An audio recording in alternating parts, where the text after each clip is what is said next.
There were several thousand black people residing in Germany in 1933, the year Adolf Hitler and the Nazis rose to power. Because they believed that black people were racially inferior, the Nazi state discriminated against them. A handful of black individuals were also killed, sterilized, and subjected to harassment. This is the story of the brutal torture of a black child in the Nazi German concentration camp. The Afro-Germans were targeted by this regime in addition to the Jews and political prisoners. Nazis believed that Germans belonged to the purportedly superior Aryan race and sought to establish a racially pure Germany. Non-Aryan Germans had their rights restricted by legislation imposed by Nazis.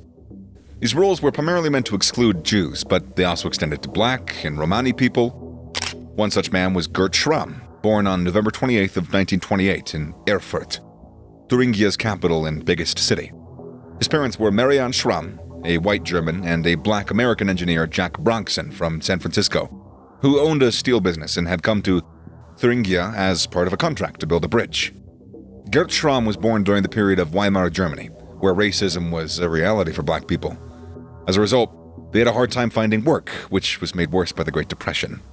Finding employment was also challenging for white German women who married black men since they were frequently shunned. Even within their own extended families, black people were occasionally marginalized. After the expiry of his contract, Jack Bronxen departed Germany, but continued to visit his son in Thuringia, putting his life at risk. However, Jack's last visit to Germany was tragic, as he was arrested by the Nazis and shipped to Auschwitz, where he supposedly died as a captive.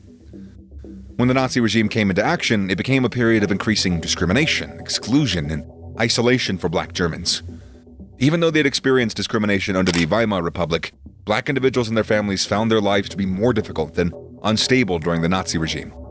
As a result, black Germans considered the rise of Nazis as a historic turning point in their lives. People of non-Aryan descent were kicked out of the German Republic service under the law for the restoration of the professional public service in April 1933. The definition of non-Aryan descent into the edict was not clear.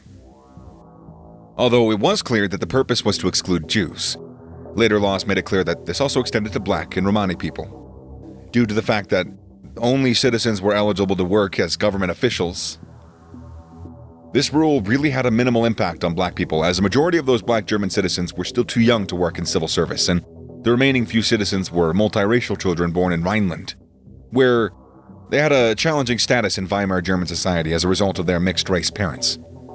Because of their fathers and the way that they looked, they were frequently the targets of discrimination. Some of these children remained with their birth mother, and others were placed into orphanages or adopted. The German news mentioned these black children as the Rhineland bastards. This order and the ensuing racial prohibitions drastically constrained upcoming employment options and career paths.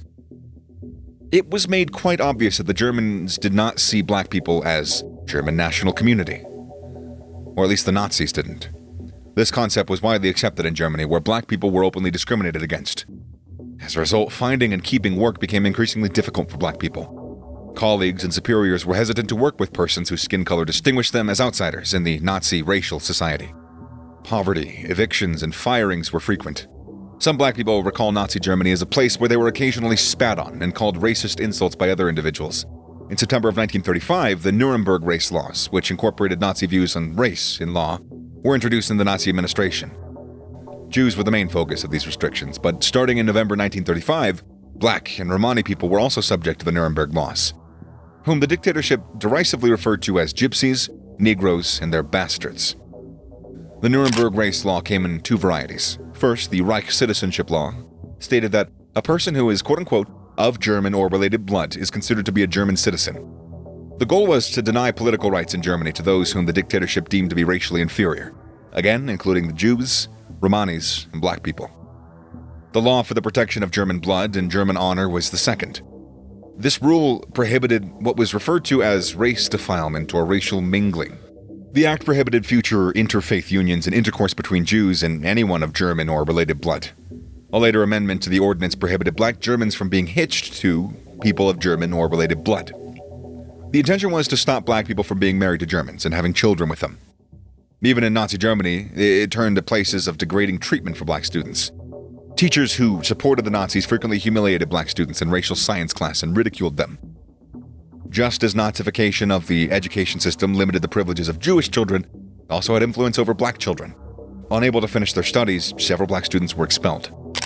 Such was the case of Gert Schramm. After finishing elementary school, he began working as an assistant at a vehicle repair business.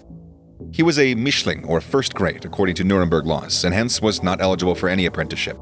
Gert was no exception to the Nazi law, as he was arrested by the Gestapo in May 1944. Under many jails, he was detained under protective custody. Before being sent to the concentration camp in Buchenwald, Gert was beaten, tormented, and interrogated inside these cells. The number 49489 was tattooed on his arm, and that identified him as a prisoner for the crime of being a mixed race. He was condemned to no less than 15 years in the camp, although his entire life of imprisonment remained unknown. Initially employed in a stone quarry where up to 15 men ended up dying every day, Gert thereafter claimed that being transferred to a camp with simpler labor and a population of political prisoners saved his life. As a black man of the camp, Gert was afraid for his life, since even white men were slain without cause in the concentration camp. Gert, however, had more luck than the typical prisoner at Buchenwald because the Nazis spared him from the death marches. Ironically, the Nazis' decision to keep him in the camp helped him to survive the camp. During roll calls, the unhealthy, or those who stood out, risked being sent to an extermination camp, or were killed on the spot. As the only black prisoner, he stood out after weeks in the stone quarry. He was in a weakened state. His block senior, Otto Gross, organized other inmates to surround him during roll calls in order to protect Gret. The Buchenwald camp was liberated in 1945. The camp prisoners, using a secret shortwave transmitter and small generator, sent a Morse code to the army of General Patton, reaching out for help. At the arrival of General Patton, he ordered the citizens of Weimar to bring these citizens to witness the evidence of Nazi atrocities, in order to ensure that the German people would take responsibility for Nazi crimes. Once the Nazis went down in World War II, Gert returned home, on foot, to his mother, and to continue his life while also helping to support her. He then worked at the Wismut uranium mine and later shifted work to a coal mine in Essen. After relocating to East Germany, he eventually obtained employment at a bus business. So the next step for Gert was to further his studies by becoming a master mechanic. He eventually rose to the position of director of the vehicle fleet department. The pinnacle of Gert's success came in 1985 when he founded his own taxi company, Schramm Reisen, with the help of another Buchenwald prisoner, Hermann Axen. He even got married and was a grandfather and a great-grandfather. As a member of the Prisoners' Advisory Board of Buchenwald Memorial Foundation, Gert visited schools to speak of the horrors of Buchenwald camps. Gert Schramm was 87 when he passed away from an illness on the 18th of April in 2016. He left for a message of peace and eradication of racial discrimination. He lived a complicated yet remarkable life. His legacy and glory will live on through his family. Comment down your thoughts on the cruelties of the Nazi regime and the bravery of this black man in the comment section down below. Thanks for watching.